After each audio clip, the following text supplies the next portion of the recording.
భారత ప్రజాతంత్ర యోజన సమైక్య కడప జిల్లా వర్క్ షాప్ ఈ నెల 17వ తారీఖున బద్వేలు పట్టణంలో జరుగుతుందని, ఈ వర్క్ షాప్ ను జిల్లాలోని డివైఎఫ్ఐ యువజన రంగం నాయకులు పాల్గొని జయప్రదం చేయాలని జిల్లా అధ్యక్షుడు ముడియం చిన్ని అన్నారు. స్థానిక బద్వేలు పట్టణంలోని సుందరయ్య భవనం నందు డివైఎఫ్ఐ బద్వేలు పట్టణ కమిటీ ఆధ్వర్యంలో జిల్లా వర్క్ షాప్ ను జయప్రదం చేయాలని కరపత్రాలు ఆవిష్కరించడం జరిగింది. ఈ సందర్భంగా డివైఎఫ్ఐ కడప జిల్లా అధ్యక్షుడు ముడియం చిన్ని మాట్లాడుతూ, బద్వేలు పట్టణం నందు ఈ నెల 17వ తారీఖున జరిగే వర్క్ షాప్ నకు జిల్లా నలుమూలల నుంచి డివైఎఫ్ఐ నాయకత్వం హాజరవుతారని అన్నారు. ముఖ్యంగా యువత ఎదుర్కొంటున్న సమస్యలను ప్రభుత్వాలు ఇచ్చిన హామీల అమలు కోసం చర్చించడం జరుగుతుందన్నారు. డివైఎఫ్ఐ సుదీర్ఘ పోరాట ఫలితంగానే డిఎస్సి పడింది అన్నారు.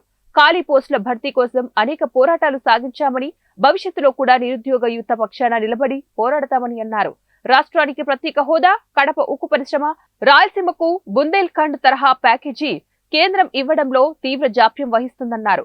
రాష్ట్ర ప్రభుత్వం కేంద్రంపై ఒత్తిడి తేవాలని కోరుతున్నామని వారన్నారు. భవిష్యత్తు కార్యాచరణ రూపొందించడం కోసం ఈ వర్క్ షాప్ జరుగుతుందని, ఈ వర్క్ షాప్ ను జయప్రదం చేయాలని కోరుతున్నాం. ఈ కార్యక్రమంలో డివైఎఫ్ఐ బద్వేలు పట్టణ అధ్యక్షులు కార్యదర్శులు ఎస్కే మస్తాన్ షరీఫ్, గంగనపల్లి నాగార్జున, డివైఎఫ్ఐ పట్టణ మహిళా కో కన్వీనర్లు నాగేశ్వరి, నాగలక్ష్మి, ఉపాధ్యక్షులు యు ఆంజనేయులు, యువరాజ్, సహాయక కార్యదర్శి ఇమానుయేల్ తదితరులు పాల్గొన్నారు.